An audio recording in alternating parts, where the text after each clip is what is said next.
ಆ ಶ್ರಮ ಅಲ್ಲದು, ಅದು ಈ ಶ್ರಮ.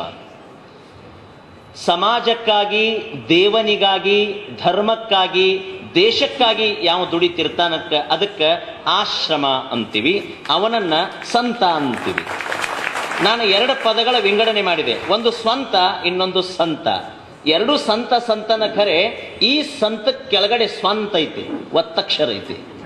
ನಾವೆಲ್ಲ ಸ್ವಂತ ನಮಗ ಮಾಡಿಕೊಂಡವರು. ಆದ್ಯವಚನಕಾರನಾದವ ಸಮಾಜಕ್ಕೆ, ಧರ್ಮಕ್ಕೆ, ದೇಶಕ್ಕೆ ಒಂದ ಮಾತನ್ನ ಮುಗಿಸ್ಬೇಕಾದ್ರೆ ಇಡೀ ಮನುಕುಲಕ್ಕೆ ಮಾನ ಕಾಯ್ದವನೇ ಜಡರ ದಾಶಿಮಯ್ಯ.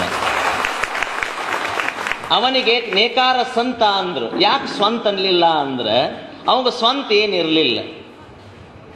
ಸ್ವಂತ ಏನಿರಲಿಲ್ಲ.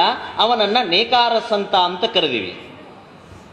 ಆ ನೇಕಾರ ಸಂತ ಇನ್ನೊಂದು ಕಡೆ ಅವನಿಗೆ ನಾವು ಕಲಾ ನೇಕಾರನೆನ್ನುತ್ತೇವೆ. ಯಾಕೆ ಕಲಾ ನೇಕಾರರು ಅಂತ ಅವನನ್ನು ಕರಿಬೇಕು ಅಂತಂದ್ರೆ, ತಪ್ಪಾಗಿ ಭಾವಿಸುವ ಅವಶ್ಯಕತೆ ಇಲ್ಲ. ಕನ್ನಡ ನಾಡಿನ ಇತಿಹಾಸದಲ್ಲಿ ನೇಕಾರ ಸಮುದಾಯದಲ್ಲಿರುವಷ್ಟು ಕಲಾವಿದರು ಇನ್ನೊಂದು ಸಮುದಾಯದಲ್ಲಿ ಕಾಣುವುದಿಲ್ಲ.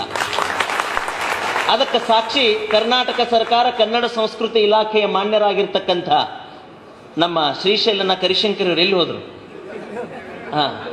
ಶ್ರೀಶೈಲ ಕರಿಶಂಕರಿ ಅವರಿಗೆ ಗೊತ್ತದ, ಹೆಚ್ಚಿನ ಮಾಶಾಸನ ತಗೊಳ್ಳೋರು ನೇಕಾರರು. ಜಮಖಂಡಿ ತಾಲೂಕಿನೊಳಗೆ ಯಾಕೆ ಮಾತು ಹೇಳಿನಿ ಅಂದ್ರೆ, ಕನ್ನಡ ಸಾಹಿತ್ಯದಲ್ಲಿ ಸಾಹಿತ್ಯ ಲೋಕದ ದಿಗ್ಗಜನಾಗಿರುವ ಹಂಸಲೇಖ ನೇಕಾರ ಸಮುದಾಯದವ. ಬಿಜ್ಜಳ ಮಹಾರಾಜನ ಪಾತ್ರ ಮಾಡಿರುವ ಶ್ರೀನಿವಾಸ ಮೂರ್ತಿ ನೇಕಾರ ಸಮುದಾಯದವ. ಮಂಜುನಾಥ ಅಂತ ಹಾಡ ಬರೆದಿರುವ ಡಾಕ್ಟರ್ ವಿ ನಾಗೇಂದ್ರ ಪ್ರಸಾದ್ ನೇಕಾರ ಸಮುದಾಯದವ. ಅಷ್ಟೇ ಅಲ್ಲ, ನಿಮ್ಮೆಲ್ಲ